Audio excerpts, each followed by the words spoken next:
En août 2023, Sœur Soucine et moi avons été choisies comme superviseuses pour le travail d'évangélisation.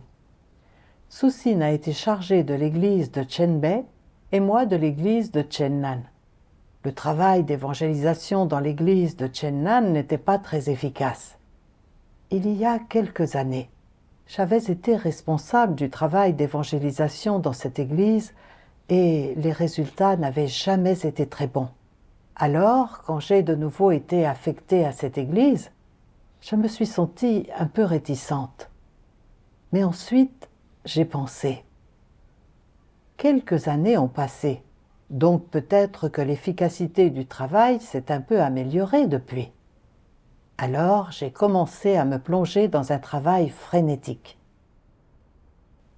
Rapidement, il a été temps de faire le point sur le travail. J'ai vu que les résultats étaient encore mauvais, que les ouvriers de l'évangélisation ne saisissaient pas les principes, que leur compréhension des vérités pour prêcher l'évangile n'était pas très claire, et qu'il n'y avait également pas eu de progrès dans la formation des ouvriers de l'évangélisation et de ceux chargés de l'abreuvement. Quand la dirigeante a pris connaissance de la situation, elle nous a écrit, échangeant et pointant nos problèmes. Elle nous a rappelé que le travail n'était pas efficace et que nous devions nous demander si nous faisions un travail réel. Elle a aussi mentionné que les résultats de l'église de Chenbei étaient meilleurs et m'a conseillé de chercher à apprendre d'eux. Après avoir lu la lettre, j'ai pensé... Soucine et moi avons été affectés à la supervision du travail d'évangélisation au même moment. Mais Soucine a eu la chance d'être affectée à une église avec de meilleurs résultats, tandis que j'étais affectée à une église avec de moins bons résultats. Je viens de commencer et de nombreux problèmes ont déjà été signalés. Quelle malchance! Si les résultats continuent à être mauvais, la superviseuse me dira que je ne suis pas capable de faire le travail. Ce serait tellement embarrassant. Je n'ai vraiment pas de chance. Pendant ce temps, les résultats du travail d'évangélisation de notre Église étaient restés faibles, et certaines personnes qui cherchaient la bonne voie avaient même des notions après avoir été influencées par des rumeurs infondées, et elles n'osaient pas investiguer. Certains ouvriers de l'évangélisation n'échangeaient pas clairement sur des questions soulevées par des destinataires potentiels de l'Évangile. Alors ils m'ont écrit pour avoir de l'aide, et j'ai répondu à chacun d'entre eux. Mais il n'y a pas eu d'amélioration notable dans le travail. Ceci m'a confortée dans l'idée que j'étais malchanceuse, et j'ai pensé, comment ai-je pu me retrouver avec une église pareille? Qu'est-ce que la superviseuse va penser de moi? Va-t-elle dire que je ne fais pas de travail concret et que je suis paresseuse dans mon devoir? Plus j'y pensais, plus j'étais abattue. J'étais emplie d'émotions négatives et je perdais tout intérêt à ce que je faisais. Un jour, j'ai remarqué qu'un ouvrier de l'évangélisation avait un mauvais état et que cela affectait l'accomplissement de son devoir. Mais je ne voulais pas m'en soucier.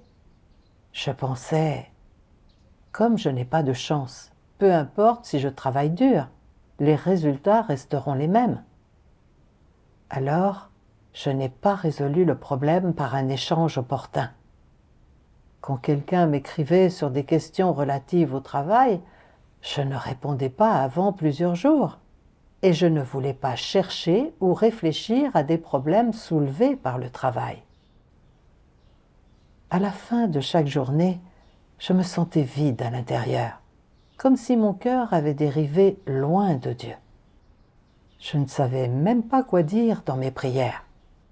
Je savais que cela deviendrait dangereux si je ne résolvais pas cet état. Alors, j'ai sciemment cherché la vérité pour résoudre mes problèmes. Un jour, pendant mes dévotions, je suis tombée sur un passage des paroles de Dieu qui correspondait parfaitement à mon état. Dieu Tout-Puissant dit : quel est le problème avec les gens qui pensent toujours qu'ils n'ont pas de chance ? Ils utilisent toujours le critère de la chance pour mesurer si leurs actions sont bonnes ou mauvaises, et pour peser le chemin qu'ils doivent emprunter, les choses qu'ils doivent vivre et tous les problèmes auxquels ils sont confrontés. Est-ce juste ou faux ? Ils décrivent les mauvaises choses comme malchanceuses et les bonnes choses comme chanceuses ou avantageuses. Cette perspective est-elle juste ou fausse ? Mesurer les choses à partir de ce genre de perspective est erroné.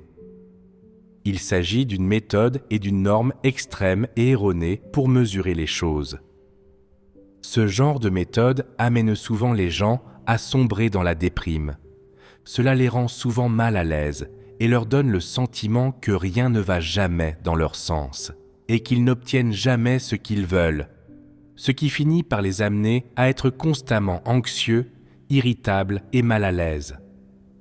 Lorsque ces émotions négatives ne sont pas résolues, ces personnes sombrent constamment dans la déprime et ont le sentiment que Dieu ne les favorise pas. Elles pensent que Dieu traite les autres avec grâce mais pas elles, et que Dieu prend soin des autres mais pas d'elles. Pourquoi suis-je toujours mal à l'aise et anxieux ? Pourquoi m'arrive-t-il toujours de mauvaises choses ? Pourquoi les bonnes choses ne se présentent-elles jamais à moi ? Une seule fois, c'est tout ce que je demande. Lorsque tu vois les choses avec ce genre de façon de penser et de perspective erronée, tu tombes dans le piège de la chance et de la malchance. Lorsque tu tombes continuellement dans ce piège, tu te sens constamment déprimé. Au milieu de cette déprime, tu seras particulièrement sensible à la question de savoir si les choses qui t'arrivent sont heureuses ou malheureuses. Lorsque cela se produit, cela prouve que cette perspective et cette idée de chance et de malchance ont pris le contrôle sur toi. Lorsque tu es contrôlé par ce genre de perspective, tes points de vue et ton attitude envers les gens, les événements et les choses ne sont plus dans le champ de la conscience et de la raison de l'humanité normale, mais sont tombés dans une sorte d'extrême. Lorsque tu tomberas dans cet extrême, tu ne sortiras pas de ta déprime. Tu continueras à être déprimé à maintes reprises, et même si tu ne te sens pas normalement déprimé, dès que quelque chose n'ira pas, dès que tu auras le sentiment que quelque chose de malheureux s'est produit, tu sombreras immédiatement dans la déprime. Cette déprime affectera ton jugement normal et ta prise de décision, et même ton bonheur, ta colère, ton chagrin et ta joie. Quand cela affectera ton bonheur, ta colère, ton chagrin et ta joie, cela perturbera et détruira l'accomplissement de ton devoir, ainsi que ta volonté et ton désir de suivre Dieu. Lorsque ces choses positives seront détruites, les quelques vérités que tu as comprises s'évanouiront dans les airs et ne te seront d'aucune utilité. C'est pourquoi, lorsque tu tomberas dans ce cercle vicieux, il te sera difficile de mettre en pratique les quelques vérités principes que tu comprends. Ce n'est que lorsque tu sens que ta chance est là, lorsque tu n'es pas réprimé par la déprime, que tu peux à contre-cœur en payer un peu le prix, subir quelques difficultés et faire preuve de sincérité tout en faisant les choses que tu es disposé à faire. Dès que tu sens que la chance t'a quitté et que des choses malheureuses t'arrivent à nouveau, ta déprime reprend bientôt le contrôle sur toi et ta sincérité, ta loyauté et ta volonté d'endurer les difficultés te quittent immédiatement. Par conséquent, les gens qui pensent qu'ils n'ont pas de chance ou qui prennent la chance très au sérieux sont comme ceux qui pensent que leur destin est mauvais. Ils ont souvent des émotions très extrêmes. En particulier, ils glissent fréquemment dans des émotions négatives telles que la déprime. Ils sont particulièrement négatifs et faibles, et ils sont même sujets aux sautes d'humeur. Quand ils se sentent chanceux, ils sont remplis de joie, pleins d'énergie, et ils peuvent endurer des souffrances et en payer le prix. Ils peuvent dormir moins la nuit et manger moins de nourriture pendant la journée. Ils sont prêts à subir n'importe quelle souffrance et s'ils sont momentanément excités, ils sont heureux d'offrir leur vie. Cependant, dès le moment où ils ont le sentiment qu'ils n'ont pas eu de chance récemment, quand absolument rien ne semble aller bien pour eux, l'émotion de déprime saisit immédiatement leur cœur. Les vœux et les résolutions qu'ils ont faits auparavant sont tous reniés. Tout à coup, ils sont comme une boule dégonflée, incapables de rassembler la moindre énergie, ou comme une flaque de bouillie, ne voulant rien faire ni dire quoi que ce soit. Ils pensent les vérités principes, poursuivre la vérité, atteindre le salut, se soumettre à Dieu. Rien de tout cela n'a de lien avec moi. Je n'ai pas de chance et cela ne sert à rien. Quel que soit le nombre de vérités que je pratique ou le prix que je paie, je n'obtiendrai jamais le salut. C'est fini pour moi. Je suis comme un porte-malheur, un malheureux. Tant pis, je n'ai pas de chance de toute façon. Tu vois, 1 minute, ils sont comme une balle tellement remplie d'air qu'elle est sur le point d'éclater. Et la minute suivante, ils sont dégonflés. N'est-ce pas gênant? Comment ce problème survient-il? Quelle en est la cause première? Ils surveillent toujours leur propre bonne fortune, comme s'ils surveillaient le marché boursier, pour voir si cela monte ou descend, s'il s'agit d'un marché haussier ou baissier. Ils sont toujours névrosés, incroyablement sensibles à la question de leur chance et incroyablement têtus. Ce genre de personne extrême s'embourbera souvent dans l'émotion de déprime, parce qu'elle se soucie trop de sa propre bonne fortune et qu'elle vit en fonction de ses humeurs. Grâce aux paroles de Dieu, j'ai compris que mon état d'abattement était dû au fait que j'utilisais toujours de mauvaises idées, comme la chance et la malchance, pour juger les environnements que Dieu avait arrangés pour moi. J'avais toujours pensé que faire un devoir qui était sans pression ou difficulté, où je n'avais pas à souffrir ou à payer un prix, et où je pouvais même recevoir l'admiration et l'éloge des autres, signifiait que j'avais de la chance. Si mon devoir impliquait toujours des difficultés, que le travail ne produisait aucun résultat ou que j'étais émondé, je considérais cela comme de la malchance. Je vivais des émotions d'abattement et je perdais la motivation pour mon devoir. Mon travail n'était pas efficace et la dirigeante me fournissait conseils et aides et m'invitait à apprendre de l'Église qui avait de meilleurs résultats. C'était une bonne chose, puisque ça pouvait m'encourager à réfléchir et à me comprendre, à synthétiser les problèmes et les écarts dans mon travail et à les corriger de façon appropriée. Cela profiterait à mon entrée dans la vie comme au travail de l'Église. Or, parce que ces résultats inefficaces affectaient ma réputation et mon statut, je pensais qu'ils étaient tous dus à ma malchance. J'avais vu que l'Église dont Soussine était en charge avait de bons résultats et qu'elle recevait l'estime et la reconnaissance de la dirigeante. Alors je m'étais sentie très envieuse et j'avais pensé qu'elle avait de la chance.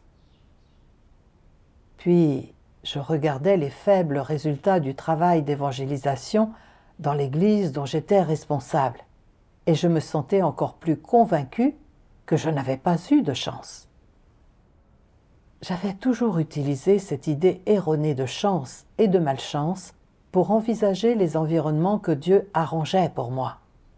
Et confrontée à des situations indésirables, je me plaignais en pensant que Dieu privilégiait Sussine et ne me favorisait pas. Je vivais dans des émotions négatives et je devenais passive et réticente.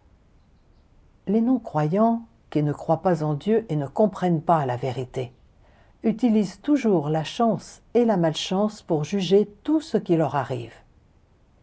Ils se sentent chanceux d'atteindre la gloire, le gain, la richesse ou des promotions, et se plaignent de l'injustice du ciel, ou tiennent les autres pour responsables quand cela ne se passe pas bien. Mais comme je croyais en Dieu, je savais clairement que tout ce qui m'arrivait, que cela semble bon ou mauvais d'un point de vue humain, était décidé et arrangé par Dieu, et contenait des leçons que j'avais besoin d'apprendre. Or, je n'acceptais pas cela de Dieu. Au contraire, j'avais utilisé le point de vue de non-croyant pour juger les environnements que Dieu avait arrangés pour moi. C'était vraiment absurde. C'était des idées d'incrédules. En me rendant compte de cela, je me suis sentie profondément honteuse et j'ai voulu chercher la vérité pour corriger ce point de vue incorrect. Plus tard, j'ai lu ces passages des paroles de Dieu. Dieu Tout-Puissant dit, pour en revenir au sujet de la chance et de la malchance, maintenant tout le monde sait que ce discours sur la chance ne tient pas la route et qu'il n'y a rien de bon ni de mauvais. Les personnes, les événements et les choses que tu rencontres, qu'ils soient bons ou mauvais, sont tous déterminés par la souveraineté et les arrangements de Dieu. Tu dois donc les affronter correctement. Accepte ce qui est bon de Dieu et accepte également ce qui est mauvais de Dieu. Ne dis pas que tu as de la chance quand de bonnes choses arrivent et que tu n'as pas de chance quand de mauvaises choses arrivent. On peut seulement dire qu'il y a des leçons à apprendre pour les gens dans toutes ces choses et qu'ils ne devraient pas les rejeter ni les éviter. Remercie Dieu pour les bonnes choses, mais remercie également Dieu pour les mauvaises choses, car elles sont toutes arrangées par lui. Les bonnes personnes, les événements favorables, les bonnes choses et les bons environnements fournissent des leçons qu'ils doivent apprendre. Mais il y a encore plus à apprendre des mauvaises personnes, des événements défavorables, des mauvaises choses et des mauvais environnements. Ce sont autant d'expériences et d'épisodes qui doivent faire partie de la vie. Les gens ne devraient pas utiliser l'idée de chance pour les mesurer. Si tu abandonnes l'idée de ta chance ou de ta malchance et que tu traites ces choses correctement et avec calme, tu constateras que la plupart des choses ne sont pas si défavorables, ni si difficiles à gérer. Lorsque tu abandonnes tes ambitions et tes désirs, lorsque tu cesses de rejeter ou d'éviter tout malheur qui t'arrive, et que tu cesses de mesurer ces choses en fonction de ta chance ou de ta malchance, beaucoup de choses que tu considérais autrefois comme malheureuses et mauvaises, tu les considéreras désormais comme bonnes. Les mauvaises choses se transformeront en bonnes choses. Ta mentalité et la façon dont tu vois les choses changeront, ce qui te permettra de ressentir différemment tes expériences de vie, et en même temps de récolter des récompenses différentes. C'est une expérience extraordinaire qui t'apportera des récompenses inimaginables. C'est une bonne chose, pas une mauvaise chose. Grâce aux paroles de Dieu, j'ai compris que tout ce qui m'arrivait, que cela semble bon ou mauvais d'un point de vue humain, était sous la souveraineté de Dieu et contenait l'intention de Dieu. Je dois accepter les choses de Dieu et me soumettre, chercher la vérité et apprendre des leçons. C'est l'attitude et la pratique que je dois avoir. J'ai pensé à Joseph, qui a été vendu comme esclave en Égypte par ses frères et a subi de nombreuses épreuves.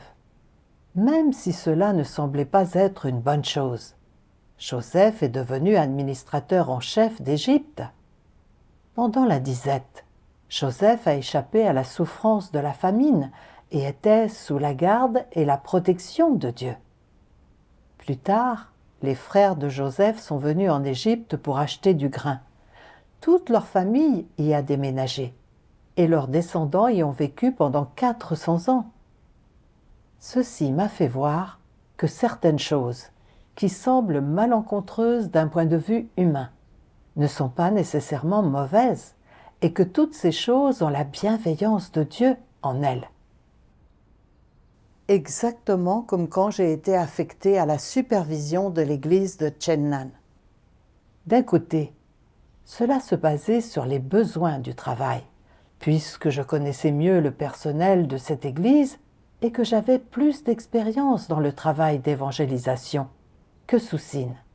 Cet arrangement devait donc profiter au travail de l'église. Et d'un autre côté, c'était nécessaire pour mon entrée dans la vie. J'étais quelqu'un qui aimait profiter du confort physique. Et je n'étais pas bonne pour chercher la vérité quand j'étais confrontée à des problèmes. Et l'Église dont j'étais responsable avait de nombreux problèmes et difficultés, ce qui requérait que je fournisse des efforts, que je cherche, que je réfléchisse, que je communique et que je synthétise plus les choses. Faire cela me permettrait d'éviter de vivre dans la chair et de devenir suffisante. Dieu avait arrangé cet environnement selon mes défauts fatals. C'était son salut pour moi. J'ai aussi pensé à l'époque où j'étais responsable de cette église, des années auparavant, et au fait qu'à ce moment-là, je ne faisais pas de vrai travail. En voyant que les frères et sœurs avaient de faibles résultats dans leurs devoirs, je les avais seulement dédaignés et jugés, sans fournir aucune aide pour leur entrée dans la vie. J'avais laissé des regrets et des dettes dans mon sillage, et on me donnait à présent la chance d'être de nouveau responsable de leur travail. C'était l'occasion de me rattraper pour mes transgressions passées, et je devais corriger mon attitude envers mon devoir de façon opportune, coopérer autant que possible et ne laisser aucun regret dans mon sillage. À ce moment-là, j'ai senti que le fait que Dieu me donne la chance de superviser cette église était nécessaire à ma vie, que ça montrait les bonnes intentions de Dieu, et que je ne pouvais plus voir les choses du point de vue des non-croyants, ou résister aux environnements que Dieu avait arrangés. La vérité est que peu importe l'environnement que Dieu arrange, il est nécessaire à notre vie, et que la chance ou la malchance n'existe pas. Quand j'ai arrêté de juger les gens, les événements et les choses sur la base de la chance, et qu'au contraire je les ai vus selon les paroles de Dieu, je me suis sentie soulagée, et je n'ai plus vécu dans des émotions négatives. Je me suis aussi demandé pourquoi j'avais toujours pensé que rencontrer des situations indésirables signifiait que j'étais malchanceuse. Pourquoi je continuais d'espérer que de bonnes choses m'arrivent? Et je me suis demandé quel tempérament corrompu conduisait à cela. Pendant mes dévotions, j'ai lu les paroles de Dieu. Dieu Tout-Puissant dit : alors, quelles sont les pensées et les perspectives des personnes qui utilisent la chance pour mesurer si les choses sont bonnes ou mauvaises? Quelle est l'essence de telles personnes? Pourquoi accordent-elles autant d'attention à la chance et à la malchance? Les gens qui se concentrent beaucoup sur la chance espèrent-ils avoir de la chance ou de la malchance? Ils espèrent avoir de la chance. C'est vrai. En fait, ils poursuivent la chance et cherchent à ce que de bonnes choses leur arrivent. Et ils en tirent avantage et en profitent. Ils ne se soucient pas de savoir combien les autres souffrent, ni du nombre de souffrances ou de difficultés que les autres doivent endurer. Ils ne veulent pas que quelque chose qu'ils perçoivent comme malchanceux leur arrive. En d'autres termes, ils ne veulent pas que de mauvaises choses leur arrivent. Pas de revers, pas d'échec ni d'embarras, ne pas être émondé, pas de perte, pas de ratage et pas de tromperie. Si cela se produit, il le considère comme de la malchance. Qui que soit celui qui arrange cela, s'il arrive de mauvaises choses, c'est de la malchance. Ils espèrent que toutes les bonnes choses leur arrivent, qu'il s'agisse d'être promus, de se démarquer de la foule et d'obtenir un bénéfice aux dépens des autres, de profiter de quelque chose, de gagner beaucoup d'argent ou de devenir un haut fonctionnaire, et ils pensent que c'est de la chance. Ils mesurent toujours les personnes, les événements et les choses qu'ils rencontrent en fonction de la chance. Ils poursuivent la chance, pas la malchance.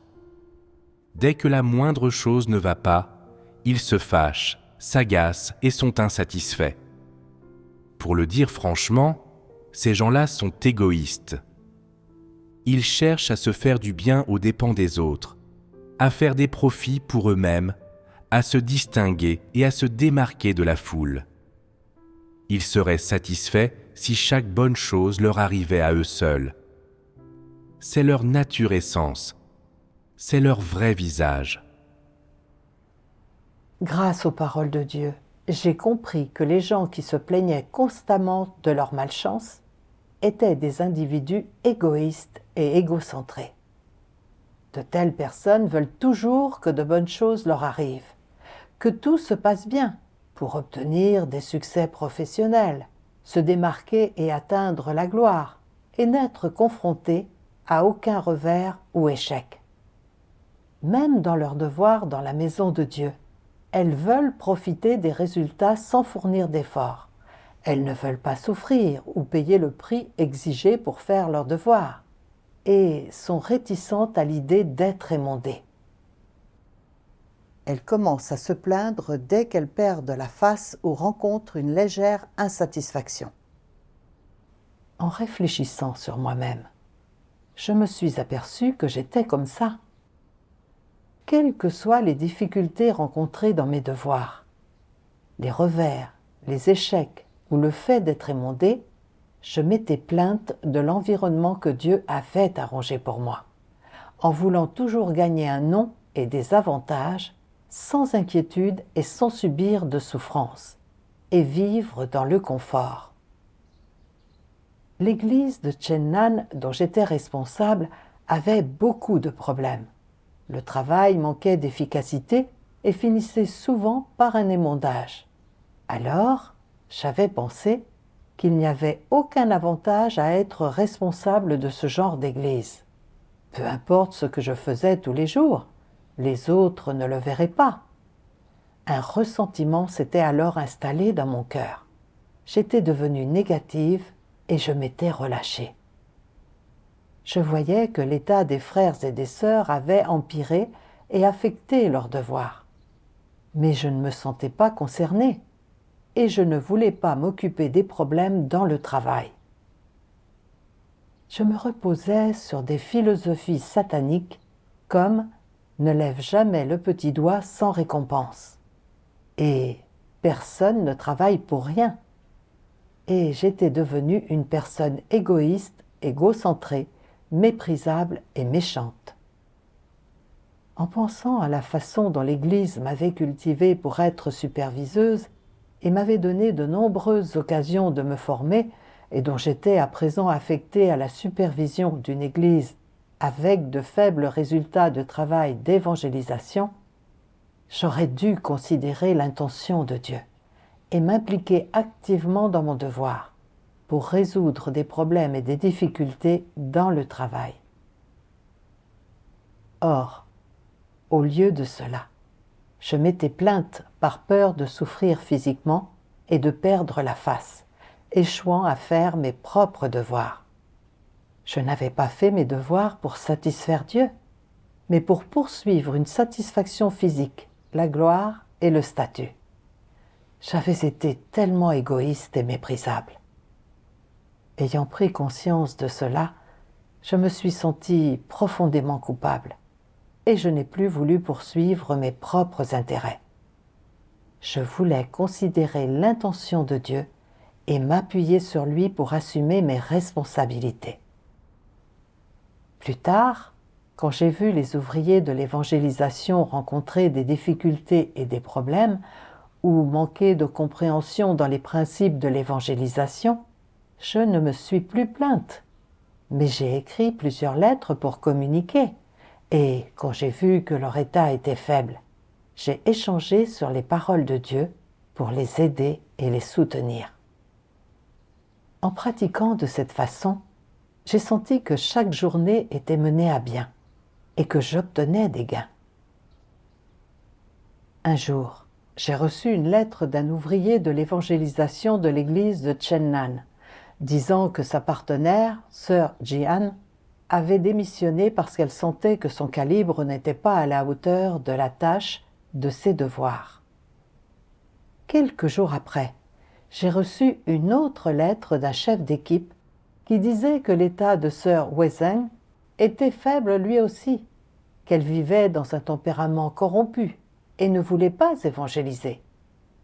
Le chef d'équipe ajoutait « Moi aussi, je vis dans la difficulté et je ne sais pas comment coopérer. » En voyant ces problèmes, je me suis sentie vraiment frustrée et j'ai pensé « Pourquoi avez-vous tant de problèmes ?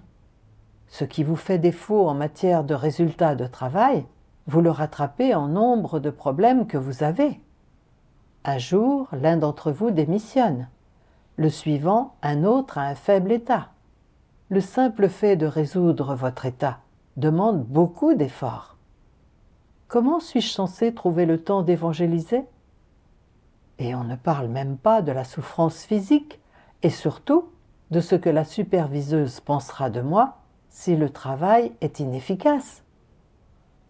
Cette église a tellement de problèmes. Je n'ai vraiment pas de chance. J'ai pris conscience que mon état était mauvais. Alors j'ai cherché des paroles de Dieu à ce sujet. J'ai lu les paroles de Dieu. Dieu Tout-Puissant dit : Est-il facile de sortir de cette déprime ? En fait, c'est facile. Abandonne simplement tes perspectives erronées. Ne t'attends pas à ce que tout se passe bien, ou exactement comme tu le souhaites, ou sans heurts. Ne crains pas, ne résiste pas et ne rejette pas les choses qui tournent mal. Au lieu de cela, abandonne ta résistance. Calme-toi, viens devant Dieu avec une attitude de soumission et accepte tout ce que Dieu arrange. Ne poursuis pas la soi-disant chance et ne rejette pas la soi-disant malchance. Donne ton cœur et tout ton être à Dieu. Laisse-le agir et orchestrer et soumets-toi à ses orchestrations et ses arrangements. Dieu te donnera ce dont tu as besoin, dans la juste mesure, quand tu en auras besoin. Il orchestrera les environnements, les personnes, les événements et les choses qu'il te faut en fonction de tes besoins et de tes lacunes, afin que tu puisses tirer les leçons que tu dois tirer des personnes, des événements et des choses que tu rencontres. Bien sûr, la condition préalable à tout cela est que tu aies une mentalité de soumission envers les orchestrations et les arrangements de Dieu. Alors, ne poursuis pas la perfection, ne rejette pas et ne crains pas la survenue de choses indésirables, embarrassantes ou défavorables et n'utilise pas ta déprime pour résister intérieurement à la survenue de mauvaises choses. À partir des paroles de Dieu, j'ai compris que la bienveillance de Dieu est présente dans ces situations. Je devrais commencer par me soumettre, par rechercher l'intention de Dieu et par ne pas réagir en résistant, en me plaignant ou en bougonnant dès que quelque chose touche ma réputation ou mes intérêts physiques, en vivant dans des émotions négatives. Ce n'est pas l'attitude que je dois avoir envers mes devoirs.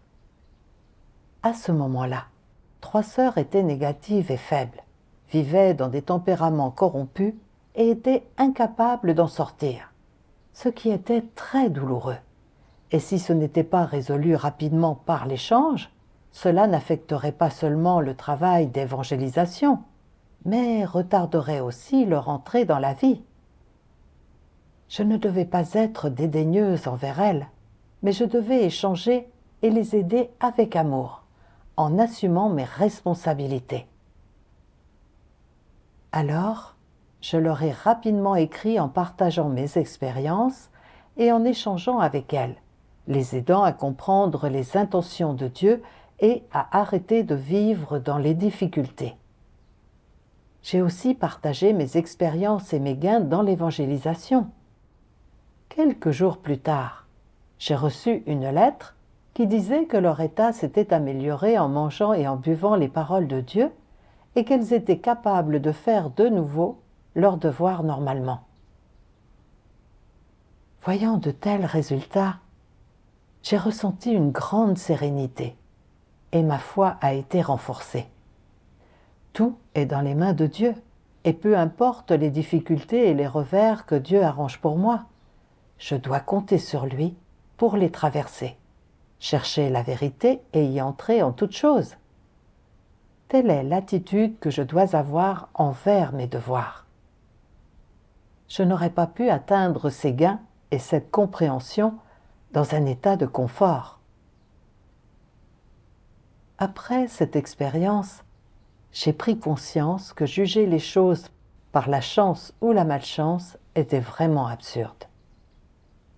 Dans le même temps, j'ai pris conscience que l'environnement que Dieu arrange pour moi tous les jours, sans tenir compte du fait que je le perçoive comme bon ou contraire à mes désirs, contient toujours pour moi des leçons à apprendre. Elles sont toutes nécessaires à mon entrée dans la vie et la bienveillance de Dieu y est présente. Je dois travailler dur pour poursuivre la vérité et atteindre le point où je vois les gens et les choses selon les critères des paroles de Dieu et entrer dans la réalité des paroles de Dieu dès que possible.